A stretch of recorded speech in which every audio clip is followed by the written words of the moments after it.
all full of authentic points of view. Myself alone have at least 22. They come from the things that we have been through. Those things can either make or break you.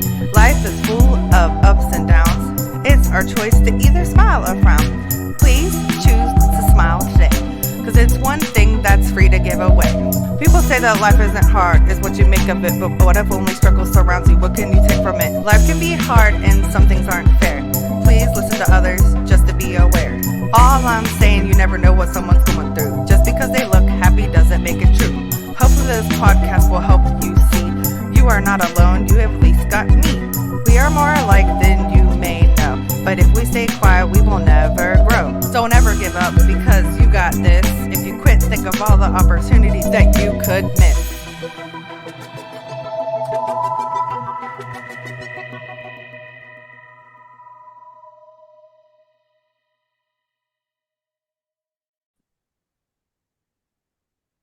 Hey everybody, and welcome to Authentic Points of View. I'm your host, Danielle Boer, as always. Woo! All right. So today's guest is so cool and different. So I'm excited. I like when people do a million things. Like I do a million things. So it's very interesting to me. How do these things connect? We will find out. So all right. So Wade Simmons is the guest today, and I'm going to do something different, and I'm going to have him introduce himself. So Wade, tell us about yourself. I'm Wade Simmons. I'm a filmmaker, independent filmmaker from Chicago. I'm also a funeral service worker, and I'm doing a little bit of pro wrestling training. Whoa. Okay. So basically, I have a million questions, but that would take too long. So I'm just going to narrow them down. Now, I love the industry. So I actually was a photographer, but I actually did some background acting and stuff like that. And then I wrote a sitcom pilot. It hasn't gone anywhere yet. It's like floating. It's just there. But how did you get into filmmaking, and what kind of inspired you to do that? I went to film school actually, like 7 months right after going to school to be a mortician. Oh my gosh. And right after I finished the program. So like went to film school. I met a lot of different people. I don't know if you're familiar with like Sean Anders, but like he worked on like Horrible Bosses and like cool. Like he came up to the school and talked to us and stuff, and like, you know, it was really nice. But like when I got in film school, like I started like making stuff right away, because again, you know, being somebody that work in the funeral business, like, you know, time is precious. So like while I had the opportunity to make stuff, while I had access to the equipment, like I just went for it, you know. And then once I got out of school, like I just kept going. I just started doing my own thing, because like I know like the film industry is like a very big industry. Like I know like a lot of people think like Hollywood and things like that, but like when you start like getting in it, you find out like there are a lot of people who've been filmmaking for years. Like, you know, maybe they don't have like millions of followers, but I mean, there are people that's doing really good stuff, and I mean, they have like a decent following, and I mean, they just having fun with what they do, you know. And some of them are making a pretty good living. So like, I just, you know, decided to hop into it and just go for it, you know. So when you make something, what do you want people to feel like when they're watching it? So like normally, like most of my films are like about love, because like, Okay. you know, like I'm very big on like love, and I don't mean like just like romance. Like I mean like how people treat each other, like, you know, dealing with your fellow person. And so, you know, like I feel like it's a lack of love in the world. Like it's not everybody, but it's a lot going on. So like it's kind of nice to do something, you know, a little more positive. That's really awesome.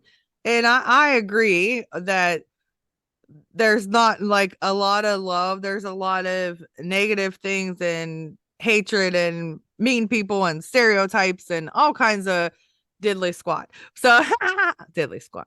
So that's really cool. Now, okay, so let me ask you this. How was your, this is going to sound like I'm a psychiatrist, and I'm not. I was going to say, how was your childhood and why did you want to get into mortuary school? That's my main question. But yeah, like, so you grew up in Chicago, is that right? Or is that where you Yep, live grew now? up in Chicago. Yep. Okay. So how Well, I grew up born and raised. okay. So I've never been to Chicago. How was it being like growing up there? Like, was it, I mean, did you witness a lot of things, unfortunately, and stuff like that? Or like, how was it growing up in Chicago? Well, so it's kind of like I was in between the city and the suburbs. Okay. I mean, to be honest, it was some, I mean, it was some rough things happen, but I mean, for the most part, I didn't witness like a whole lot of roughness, but I mean, there were some things that like, you can never forget. But I mean, you just only hope that you can make a better difference, like you can't help everybody, but you can just try to, spread some type of positivity.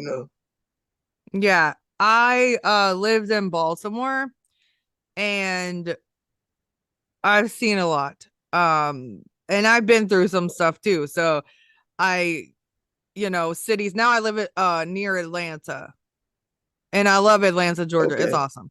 So, that's why I asked that because that can influence you, of course, one way or the other. You could go the opposite of what you've been surrounded by, or you can go the same way. And so, or that can motivate you to help and do more. So, with the mortuary school, let me ask you this. Why I've actually had a patient that was a mortician, so that's really cool.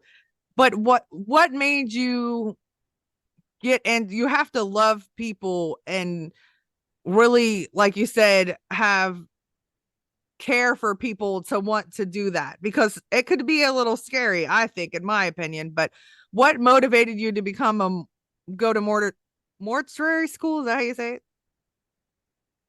Okay. Yeah. Well, I mean, I guess like, growing up, you know, especially being in church, like I went to a lot of funerals over there. But, I mean, like I mean, normally as a kid, that's not some, that you really I would want to be around. But it's like, for some reason, I just put it like, like it was in my heart to do that kind of work because like it seemed like a job like that a lot of people wouldn't have wanted. But I mean, for the most part, it's like, you get to help people. And then like it's a job that kind of makes you appreciate life a little more. Like because a lot of people think like, oh, morbid and spooky, but like I think when you're kind of reminded of that every day, it's like you don't take life for granted. Like you try not to sweat the small stuff, and I think it helps you be a better person too. I mean, at least for me, like I mean, of course, not all morticians are the same, but that's what I gleaned from it. That's wonderful. I love that because it's really a great thing to want to help people. And what the guy said was like helping the families, because of course the person has passed. So it's different than mine because I am a nurse, so I take care of people when they're alive and I don't want them to pass away, right? That's like my goal. But I've also worked in a nursing home when I was a CNA, and actually worked as a RN in a nursing home for a little while too. But you have to go in and clean up the body and get them prepared, easy, not what you do, but get them presentable for their families to come say goodbye and all that stuff. And so it gives you some kind of, I think with me, like at first I was like, oh my gosh, this is different, but especially when I had to sign a death certificate, did not like that, did not like it at all. It was like, Yeah.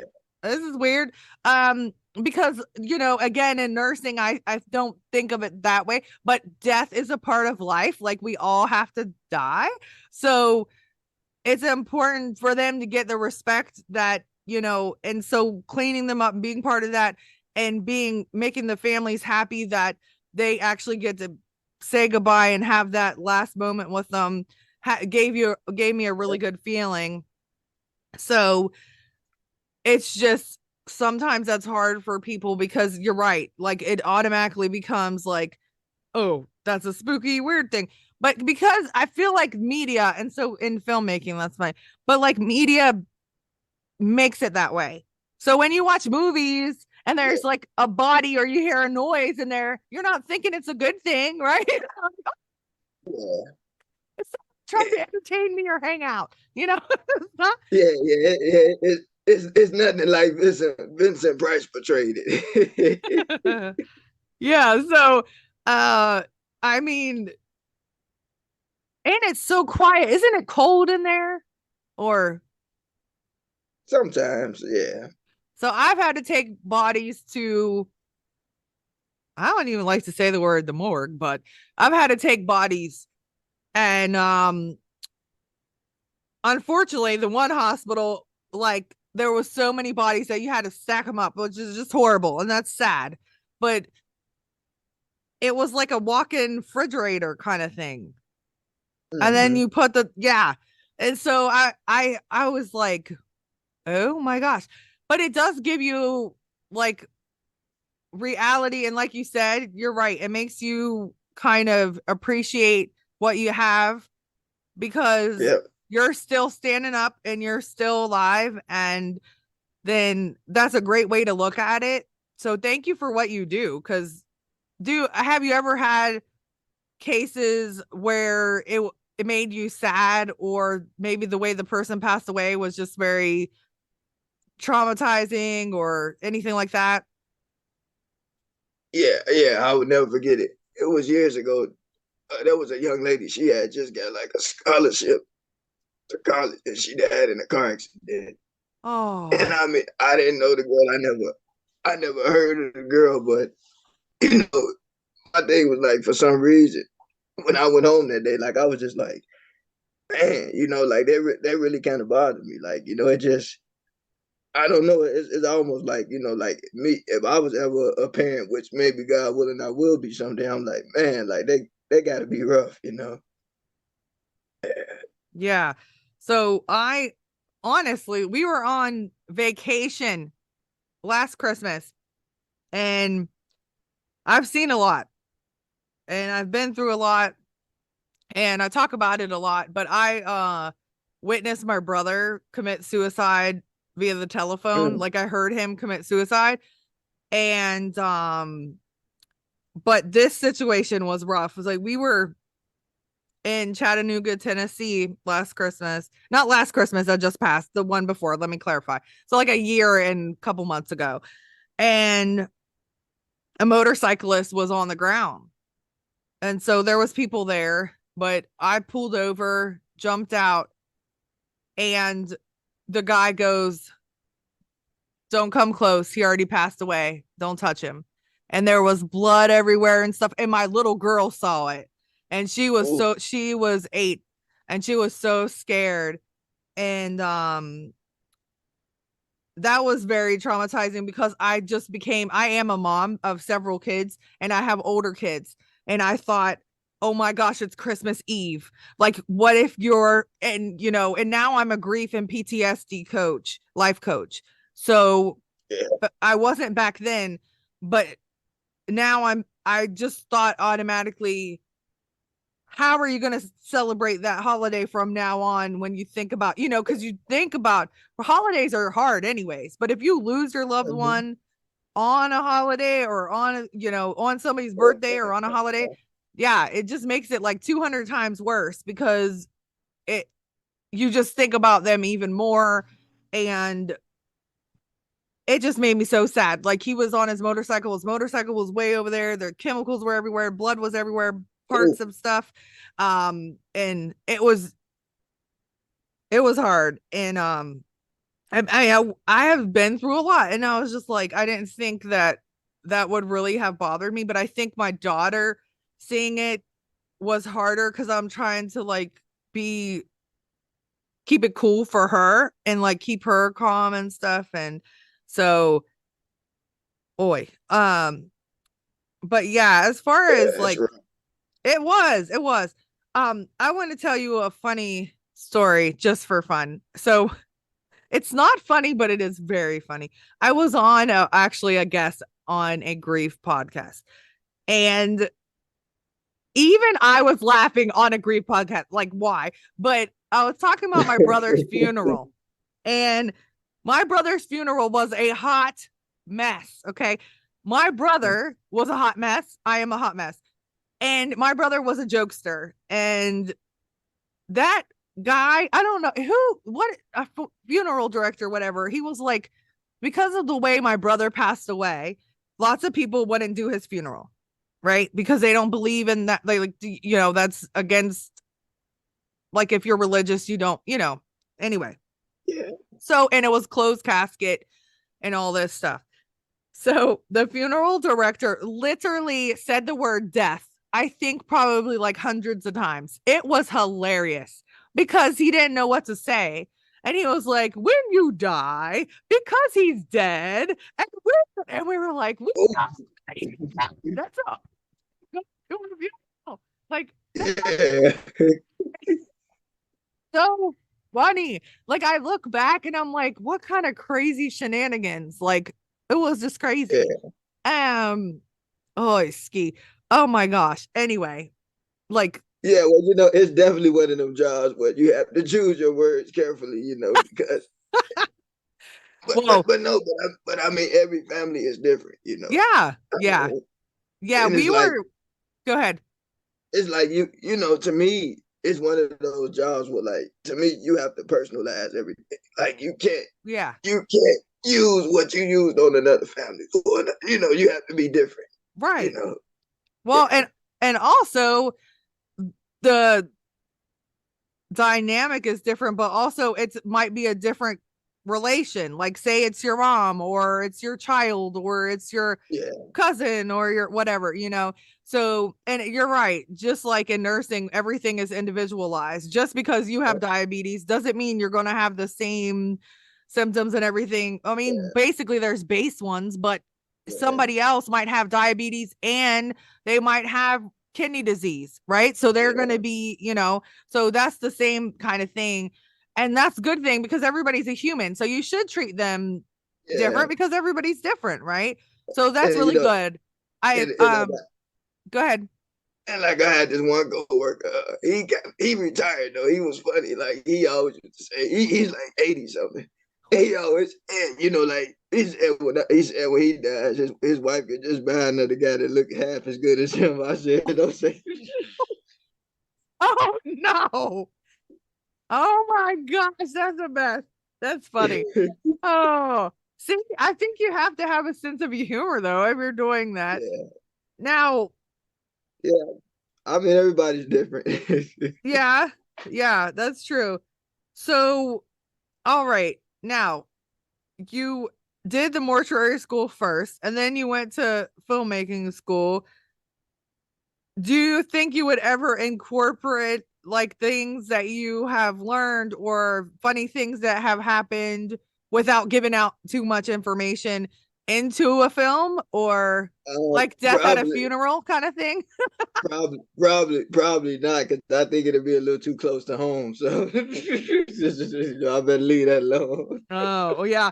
So with my, like, I did I'm getting back into it, but stand-up comedy, and I barely talk about nursing. Like, I don't think I've even really told maybe not even two jokes about nursing because I'm like, I'm there all the time, and Yeah. it's HIPAA. Like, I don't want anybody to ever, not that I'm famous yet, not yet, but I don't want anybody to ever feel like that's about me or my family. So Yeah. I get what you're saying. But whenever at my sitcom, I'm gonna throw some stuff up in there. Just stuff Yeah, happens. I mean, it's nothing wrong with being creative, though. It just you kind of do it at your own discretion. That's very true. Very true. So, all right. Now, where in the world did the pro wrestling come from? How did you get into that?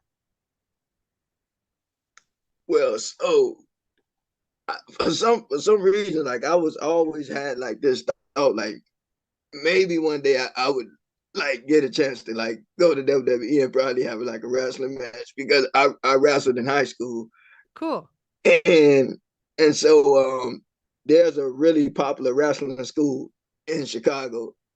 called CSW, Chicago Style Wrestling. They trained a lot of people, even like some of the WWE talent, the AEW talent.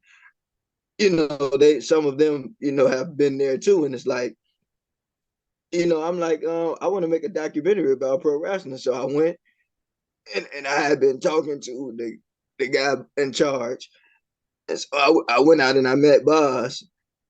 And then, I told him that I did Rousing High School, whatever. And he's like, nothing about the documentary. He like, well, when you gonna start training? I'm like, I guess I'll start next week. So, it was just kind of like got a few calls. Yeah, it happened out of nowhere. Wow. So where are you in your training now? Like how far have you gotten into it? It's my wrestling training is like I have like a light switch relationship with it. It's kind of been off and on because I work a lot, and then I'm trying to get some other stuff, and then I've been filming a lot, and then I've been guesting on a lot of podcasts. So it's like pro wrestling it's more of a hobby for me. So I'm not like pursuing it like some of the other guys. Like some of the other guys are out doing big stuff, but it's like I do it more for fun. I'm like, I work at a funeral home. I'm doing film. I'm, doing a few other things. And so like pro wrestling is really more just like, just an outlet for fun. Yeah, that's kind of how comedy has became for me. So, but I'm going to get back into it. But Yeah. see, the good thing about comedy is I can use it in everything that I do, but you can't use wrestling in everything that Yeah. But the fun thing about wrestling is like, cause I know some of the other guys sometimes like, where you been or whatever, but it's like, sometimes everybody's different and you have to like, you don't want to burn yourself out. Right.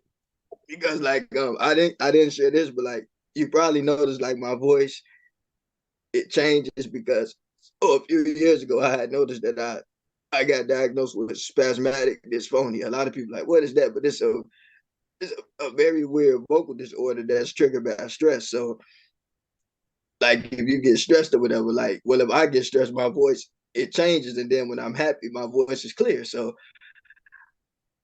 I started to realize like, okay, I better start taking it a little more easy and start balancing life. And I mean, even with work, like, sometimes when people are not in your shoes, they don't understand, but you have Right. to set boundaries for stuff.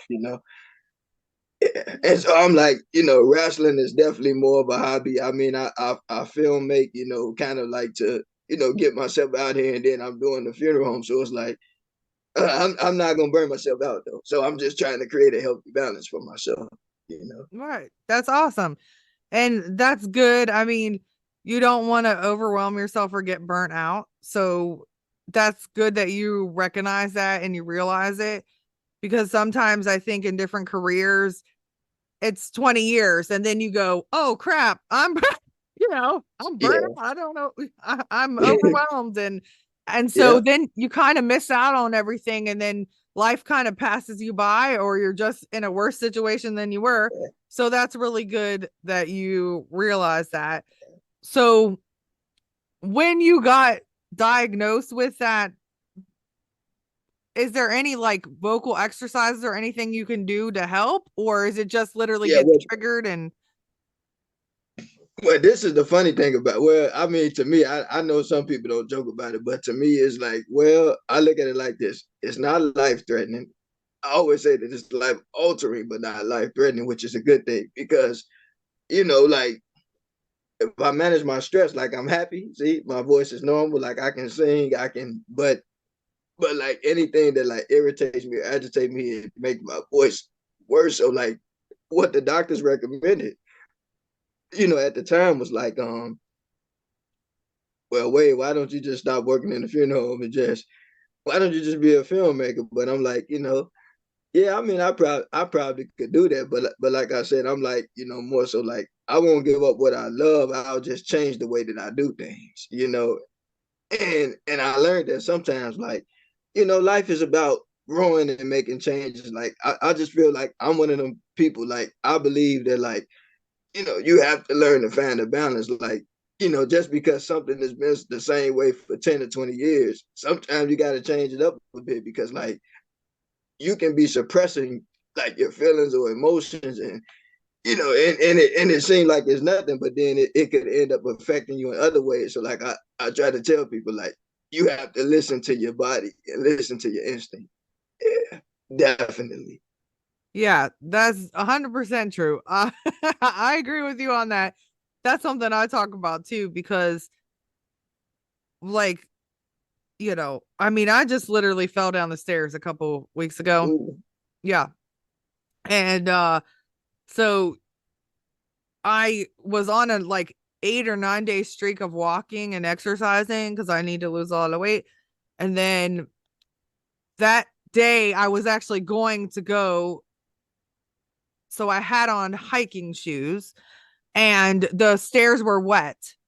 So I ooh, just went whoop like that. But then oh, after I hit really hard, I went like that. ooh, So so sometimes I do reels on Instagram. So I was like walking and I was saying like, "Hey everybody, listen to your body." Because I was gonna do longer and then it just started hurting more and more. And I was like, nope, I've got to go. yeah, I don't want to get to the point where I can't walk, right? So yeah, I have to listen and say, okay, no, I already did a mile. It's hurting. I need to stop. And so yeah. my daughter and I tried to run like first of all, I don't run at this point right now anyway, but but we were like, we're gonna run from here. This like the sign to the sidewalk. It was not far. Okay. And well, we were on the sidewalk, but like the crosswalk. So as soon as I took one step of impact like that, I felt like shooting pain. And I Ooh, still I did a little bit and then I stopped and I was like, oh no. So yeah, it's yeah, important with anything, anxiety, stress, maybe yeah. depression, pain, whatever. And that's what we tell people when they're healing. I work in the recovery room. And when I would be discharging people to home, that's what you tell people. Let the pain be the indicator that you're doing too much, right? Hmm. So, like your body's saying, hey, wait a minute, chill out, right? So, yeah, that's cool that you have that balance. It's really important because you can be as successful as you want or have a millions, billions, trillions dollars. But if you don't have the mental state that Yeah, yeah, that's important. And unfortunately we see that. And so with suicides and stuff is that yeah, yeah, and so that's what my brother went through too, is that like everybody might think that you're doing well on the outside, but on the inside you can be so miserable and lonely and just you know what? not And I see that. I, yeah. and and I'm not being funny, but even with like being, getting involved with wrestling and stuff like that, like, there's so many talented people, but it's like, I mean, like, you'll be surprised what people are going, you know. Oh, But yeah. like I said, you don't let anything stress you out because it's not worth it. Because I mean, if something happened to us, it'll still be here. So, I love myself. Yeah. Somebody else will be enjoying it. So, yeah. That's a great mindset to have. But like for real. So you're doing really awesome. I feel like the you just have a great energy and you're very smart and you have a really good grasp on life and the balance and saying like, hey, like you said, like the more stress that you have, the worse, then your voice is affected. So sometimes people don't see Yeah. the physical things, right? It might just be something like, say, for instance, blood Yeah. pressure. You can't see it unless you take it. Yeah. Like some people will not know for years that their blood pressure is high. You can have strokes, heart attacks, kidney shut down, everything. So it's it's good to like really take a step back and be like, you Yeah. know what? If I can't control it, there's no reason like that to Yeah. freak out about it. And that's hard sometimes. Believe me, I'm guilty. Yeah. But really taking control of your mindset and like taking control of the situation and your own emotions and saying like I can't let this outside stuff get me down or make me, you know, do whatever or react or whatever. And then that's a really awesome healthy way to like get through life because Yeah. Yeah. You're right. Because yeah, like you don't want to. I mean, it's not worth it. You know, like a peace Right. of mind is priceless. Yeah. Yeah. And what you see on, I was gonna say the other side, but not like heaven, the other side. But like with death and when people pass away, there's so many young people now that are passing away, and it's so sad, and it's just it's hard. So so how long have you been a mortician then? Is that what it's called? Mortician? Yeah, Okay. I've been in the business for 12 years. Whoa. 12 Jeez. So, since high school. oh my. So how did can I ask you this? Because I know from the nursing side how it was affected us, but how did COVID affect you in your, I won't say business, but yeah, in your business? How, besides more people were passing away, of Uh, course, it, but how did it affect you mentally? it was it was terrible because I mean it was like overwhelming because like first of all in Illinois we had a rule where like when it first started happening you can only let 10 people in at a time. Oh, Now the funeral home I work for it's been around for this year they're celebrating 90 years. So, wow. you know, they've been very well respected in the community. So a lot of people come there. So just think about it. If you got 6 services going on, or you got 6 things happening at once, and then you can only let 10 people at a time. Well, those 6 people, they know more than 10 people. And so just to have to tell people like you got to wait to go in, and then you're dealing with their emotions and all that. That's the part that was really rough, you know. Yeah, Yeah. Yeah, that's hard. And you know what was also hard probably for them, for the families, is that they weren't allowed to go into the hospitals like normal. So they weren't yeah, allowed to be there probably unless the people passed away at home or tragically yeah, or something. But they weren't allowed to even say goodbye to them like normal, like or be there at the bedside or whatever. So that yeah, had to been hard. And I'm sure people were very emotional, even angry or whatever. And so that affected how you did your job probably. But wow, that's yeah. And I it mean, takes a tough but, person. oh Go yeah, ahead. but I mean, even avoiding embalmers though, because like when COVID first started, a lot of people were like, you know, some funeral directors like, well, we don't know if we should embalm or shouldn't embalm because we didn't know that much about it. But you know, but they found out that it was, you know, it was okay because normally they teach you to take, you know, certain procedures, but like because we do know that there are some cases where you're not supposed to embalm a body, like if you have like if you're dealing with an Ebola case or extreme radiation. I mean, there's nothing you can do. Wow. So we didn't know if COVID was along those lines. You know, thankfully it wasn't, but still, like you know, if you don't really know something, you don't want to take a Yeah. chance. Oh yeah, Well, because you yeah, know what I'm like saying. Like yeah, you're working, but then you don't want to end up being the one worked on. At least not yet. You know what I'm right. saying? So No. you got to be smart. Yeah, So that's a good point that I never thought of. Like even with a medical examiner, like if you're cutting somebody open, well, that will expose you, like could you be yeah, exposed to what they have? I never yeah. thought of it that And way, but you're right. Like, and so and people and people don't believe that, like you know, like they were saying, like, well, some people say like it's just a virus, but what people don't know, there are some diseases that can really do you really bad harm. Like, I mean, there are some even you know, I hate to sound like my teacher in mortuary school, but there are even some pathogens that can cause people to lose their limbs and stuff like that.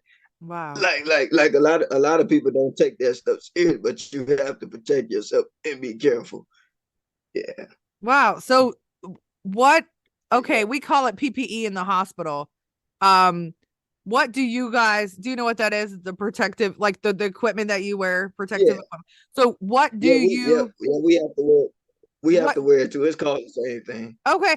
So do you guys wear like rubber glove? Like what do you wear when you're working on a body? Or I don't know Well, I, how. so I, I so I haven't did any embalming so Okay. far since I've been out of school. But when I was in school, we did wear gloves. We wore scrubs. We wore face shields, and we didn't touch anything unless we had the gloves on. Okay.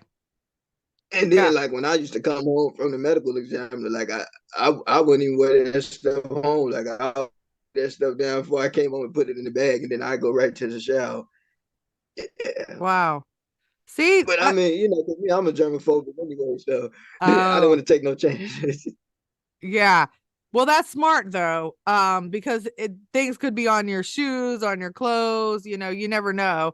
Um, Yeah, wow. and it was kind of it wasn't funny, but I remember like I had like walked away from the funeral home and went to the dollar store by the funeral home, and so when I was in there was this guy. He was just in front of me talking about, man, this COVID stuff ain't real. He turned around and asked me, do you know anybody that died, man? This stuff ain't real. I just said, well, brother, everybody's entitled to their own opinion. I wasn't gonna.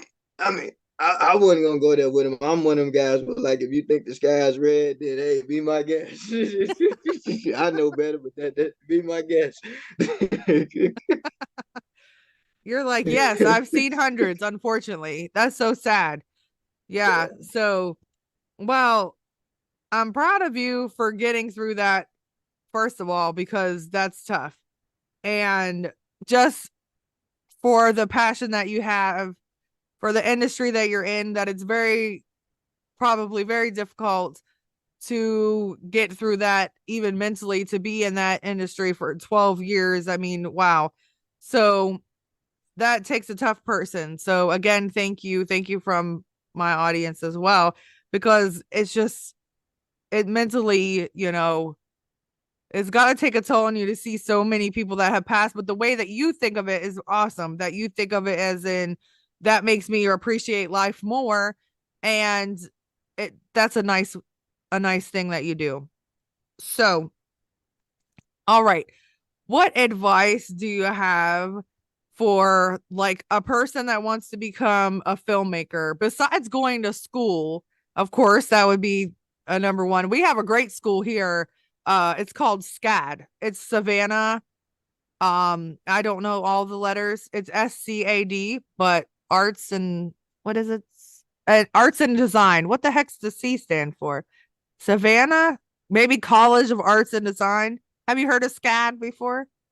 Uh, mm-mm.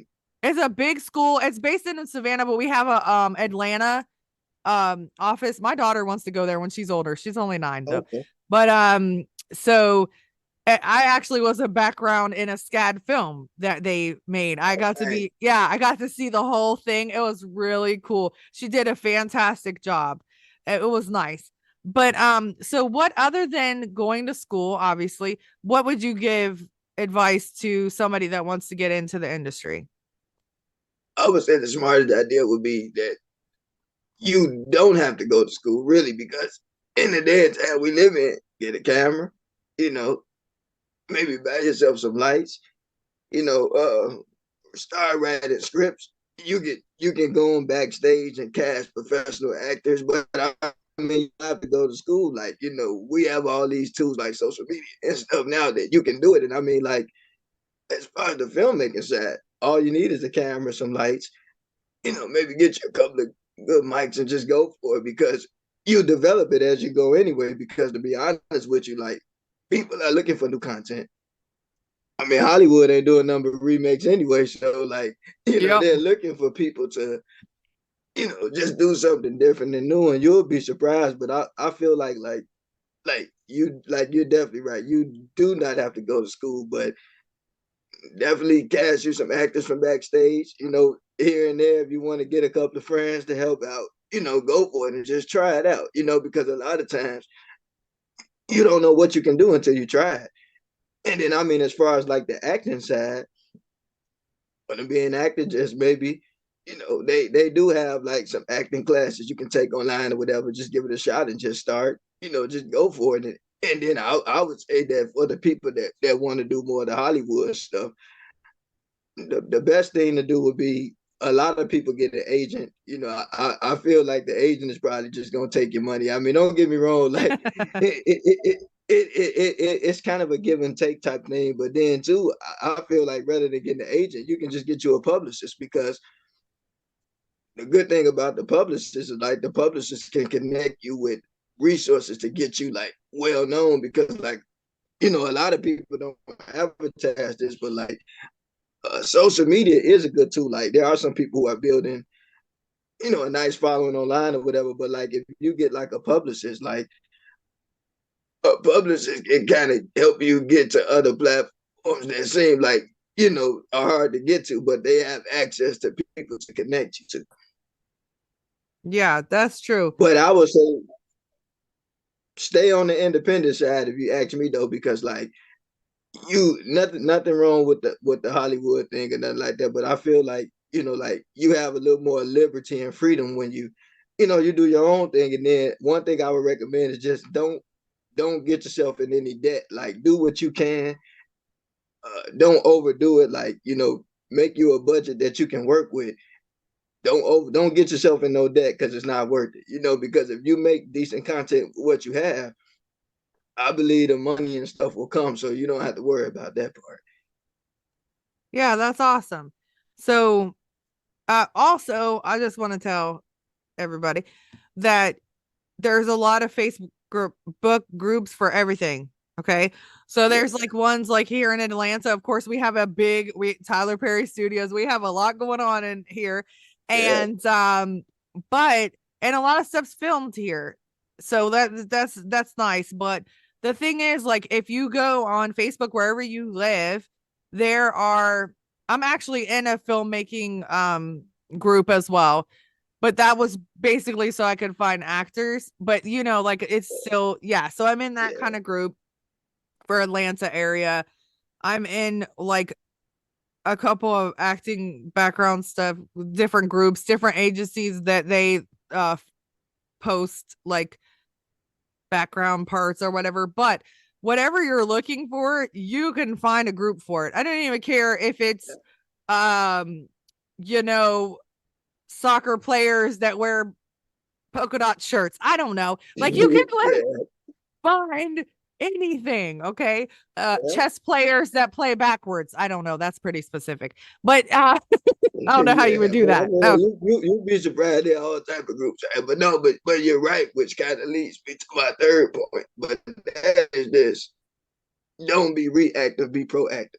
yeah. Because like I noticed, like in a lot of these groups, like a lot of people will post, nobody responds. So what I started doing, like when I would see people post, I would say, hey man, or hey, like, you know, I like what you're doing, and I thought that was nice. Like conversate with people, because a lot of times my biggest motto was that I don't look for opportunity, I am opportunity. And I mean that's kind of the mindset that I embrace. Is kind of like I don't really wait for opportunities to come to me. Like I'm like a crocodile. Like if something gets too close, I'm gonna snatch it. You know, like that's my I like that a lot. That's hilarious. Good. Snatch it up. That's good. But you're right.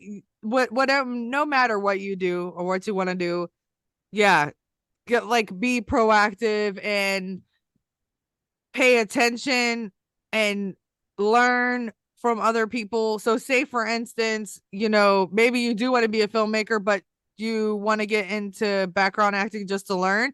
Because I learned of so many words like a gaff or something, like words that I didn't example. know. Yeah. And Yeah, I was like, like what in the hoot nanny is that? But I learned like that kind of stuff. So when I like, even it's confusing, like writing, so sitcom writing, I took a class, but they're asking like, do you want to be a multi-cam? Do you want to be a single or do you want to be a? And I'm like, I don't know. I'm, but they're like, this sitcom is like this, and this sitcom is like this, and that's what it. And I still am confused. But basically, like, you know, I mean, that's it makes sense, but it's still a lot to learn. So yeah. be ready to like listen and pay attention, and then if it's your passion, then you'll catch on to it and you can do it. But you're right, like you can write anything. Writing a script or writing you know, and oh shoot, I love it. What is it called? I have this, and you can use it for films. I used it for my sitcom pilot, but it's called, oh, it's like a script writing thing, and it helps you, and it's free. And Is it Final Draft? I didn't use Final Draft. I don't think it's Final Draft, but it's like one of those. But it literally helps you, and it'll say like, so mine was like, because it was a sitcom, like scene, end scene, character, and then it helped you like get everything organized and make sense. Because when I first was writing it, I was like literally doing it myself and trying to, and it none of it was spaced out correctly. It was hard to follow. So because I took a class, you know, she kind of guided us through that and was like, these are the ones that I use. And so it really was great. And you can use it for writing a skit, a film, like whatever you want to do. And it Was just, it you and me scripts or something? say that You and me again. scripts. Was it you and me scripts? No. Okay. What was the first one you said? Final Draft. That's the one I use. I don't know. That's so sad. I'm Well, like, I'm telling them, well, I got to repay my subscription on that one, but I know. I had one too, and then I haven't used it, and I don't think that's it. I'm trying to see if that's it. But that will work too. So whatever you find, yeah, some of them are free to a certain point, and some of them you do have to pay, but it's not that much a month anyways. Or you could yeah. probably pay for the whole year. Oh yeah, I know. But when you get through paying for all this other stuff, it's like you got to have a break somewhere.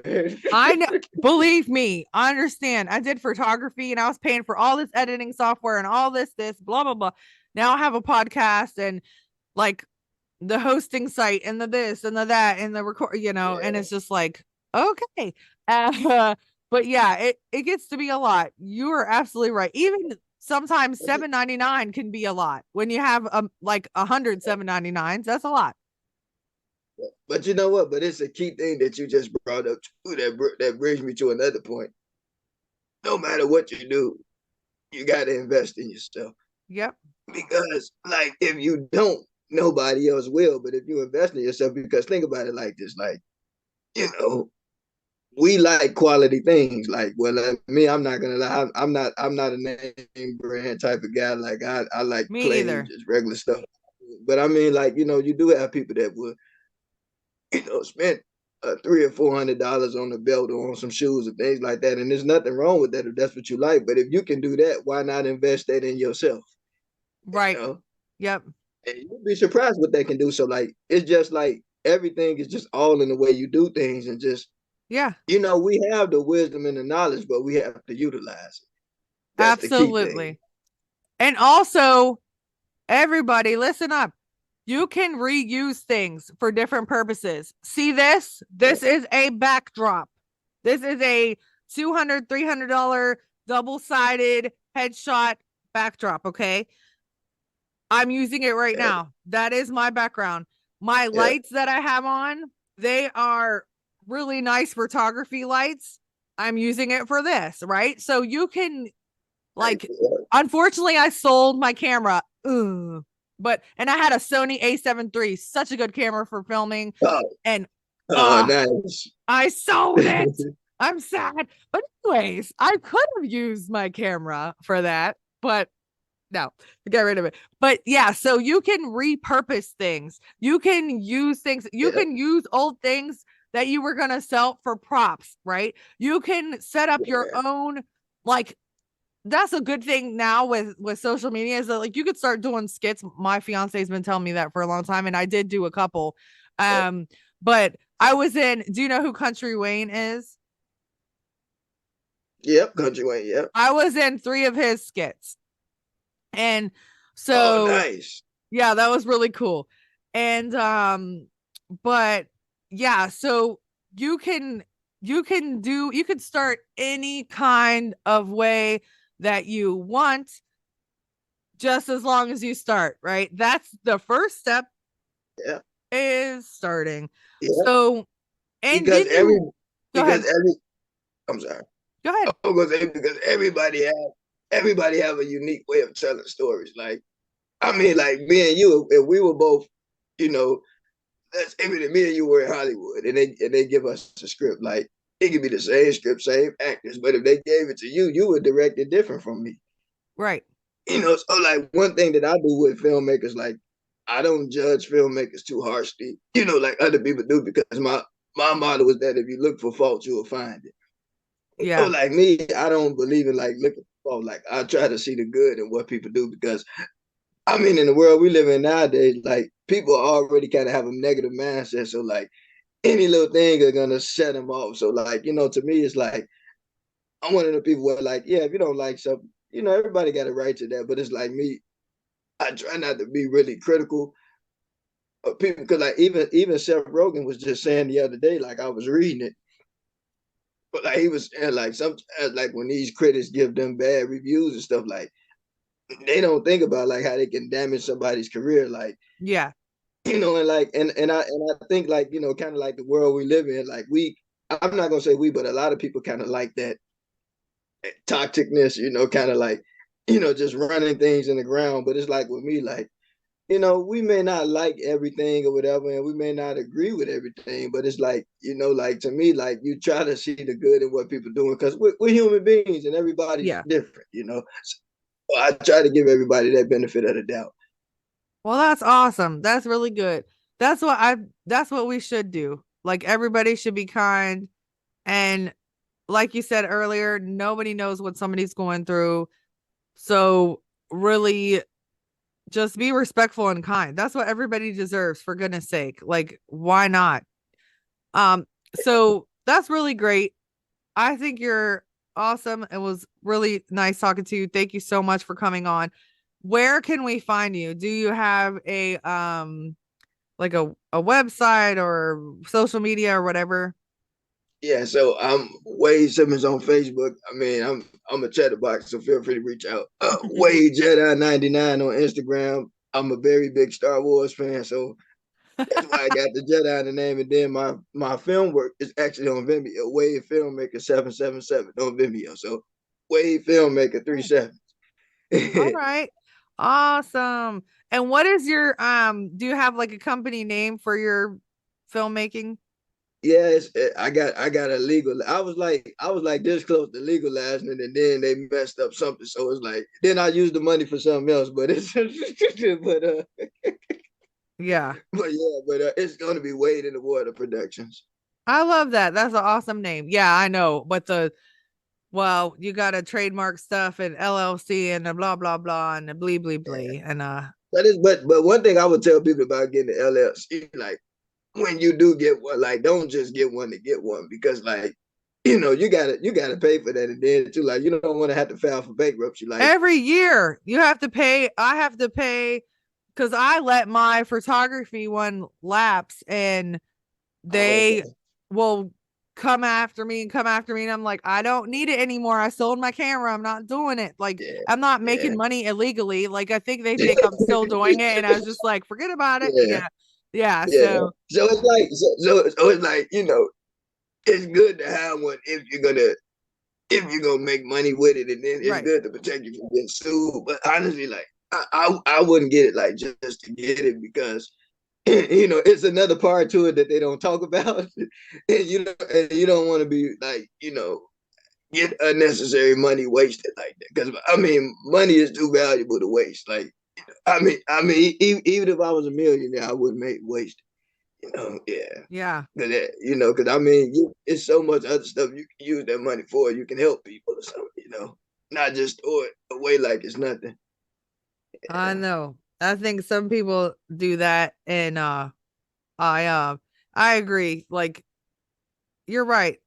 Helping people donate to charity. I don't know. Well, trust Something. me, the people that really got it like that, they ain't wasting it. I mean, you got people that showcase it, but I mean, majority of the time, a lot of the people that really have something, they don't flaunt it or show it off like that. Yeah. Yeah. And in this world we live in nowadays, it's probably not a wise thing. Like, I get it, like everybody's different. Some people some people don't do it in a bad way. Some people just showing like how they struggled and things like that. But to me, it's like, it's not what you have, it's what you do with it.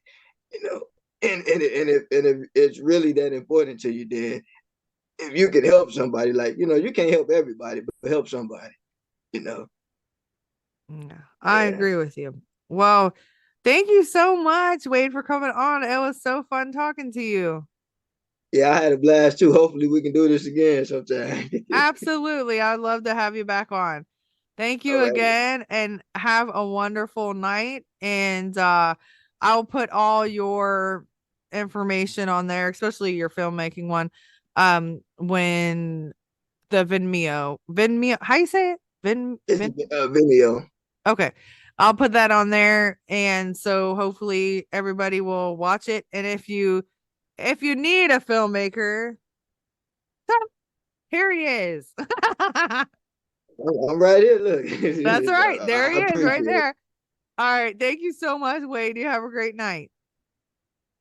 You too. Thank you. Bye. Oh my gosh. How cool. So it was so cool talking to a mortician. And it's really neat to see a young man say those things that he said. So what a great head on his shoulders that he has, and that he really wants to help people, and even being in that industry for so long is pretty awesome. And then just the funny thing of like, mortuary school, filmmaking, wrestling. It's funny how they all kind of correlate, but that proves that everybody can do whatever they want, and everybody has different tastes of what they like, right? So follow him and check out his Vimeo, and I know I will. And if you want to be on the show, email me at authenticpointsofview@gmail.com. If you want to follow me on Instagram, it's Authentic Points of View Podcast. My coaching is Authentic Points of View Coaching on Instagram. And I think same thing on Facebook. My personal page is Danielle Boer 82 on Instagram. And my personal page on Facebook is just Danielle Boer. Twitter is, I think, Authentic Points of View 2 on Twitter. YouTube is Authentic Points of View Podcast. So check out everything, y'all, and follow me. And like I said, I'll be adding a new podcast soon. So I'm excited. In a couple months, I will let you guys know. And then I will be having live episodes. Okay. So please stay up to date with that. If you want to email me, again, authenticpointsofview@gmail.com, please email me and just like reach out. Or if you want to hear something, follow me on my pod page. I love when people subscribe on there. That makes me excited. It's podpage.com/Authentic Points of View Podcast. I think that's all it is. And then just look me up. You can find this on YouTube. You can watch me if you want to see what I look like. Or you can listen to me while you're driving or wherever you are. So thank you for all the love and support. I really appreciate you guys. I really love talking to you every Wednesday. So have a great day, and I will see you and talk to you next Wednesday. Bye.